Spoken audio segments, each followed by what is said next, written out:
السلام علیکم ورحمۃ اللہ وبرکاتہ۔ ہم آپ حضرات کے سامنے پچھلی ویڈیو میں ہم نے بیان کیا تھا کہ واشنگ مشین کے دھلے ہوئے کپڑے پاک ہیں یا ناپاک ہیں۔ ایسے کئی مسائل ہم نے بیان کیے تھے۔ آپ حضرات کے سامنے کچھ اور مسائل پاکی اور ناپاکی کے بارے میں بیان کرنے والے ہیں۔ ایک سوال ہے، اگر کسی کپڑے میں منی لگ جائے تو صرف اس حصے کو دھل کر جس حصے میں منی لگی ہے کپڑا پاک ہو جائے گا اور پھر اس کپڑے میں نماز ادا ہو جائے گی یا نہیں؟ کچھ حضرات نے یہ بھی بتایا ہے کہ حالت جنابت میں بدن سے جو کپڑے لگے ہوئے ہیں وہ پورے کے پورے کپڑے بدلنا لازمی ہے، ضروری ہے۔ تو اس سوال کا جواب یہ ہے کہ صرف جس حصے پر منی لگی ہے اس حصے کے دھلنے سے کپڑا پاک ہو جائے گا اور اس میں نماز درست ہو جائے گی۔ یہ بات غلط ہے کہ حالت جنابت کا پورا کپڑا ناپاک ہوتا ہے۔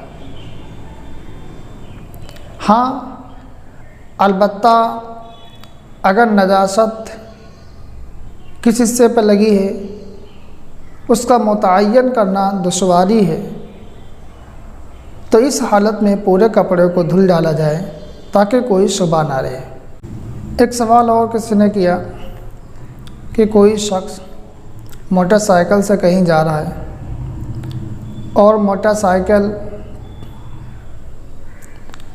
نجاست کے اوپر سے گزر گئی اور چھینٹیں اڑی تو اس شخص کے کپڑوں پہ پڑ گئیں۔ جب پڑی تو اس نجاست کی مقدار 1 روپیے کے بقدر تھی اور چلتے چلتے وہ نجاست سوکھ گئی اور 1 روپیے سے کم مقدار ہو گئی، تو کیا اس کپڑے میں بغیر دھوئے نماز پڑھی جا سکتی ہے؟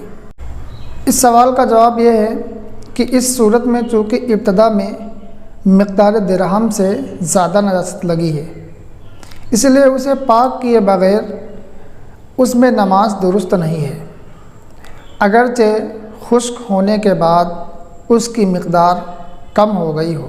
ایک سوال ایک خاتون نے پوچھا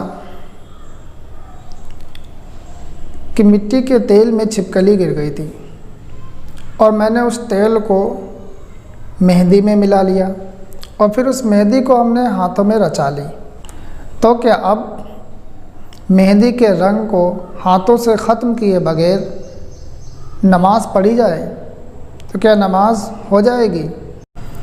اس کا جواب یہ ہے، اس صورت میں جب اصل مہندی کو چھڑا لیا جائے اور ہاتھ کو خوب اچھی طرح سے پاک کر لیا جائے تو پھر نماز پڑھنا درست ہے، مہندی کے رنگ کو مٹانا ضروری نہیں ہے۔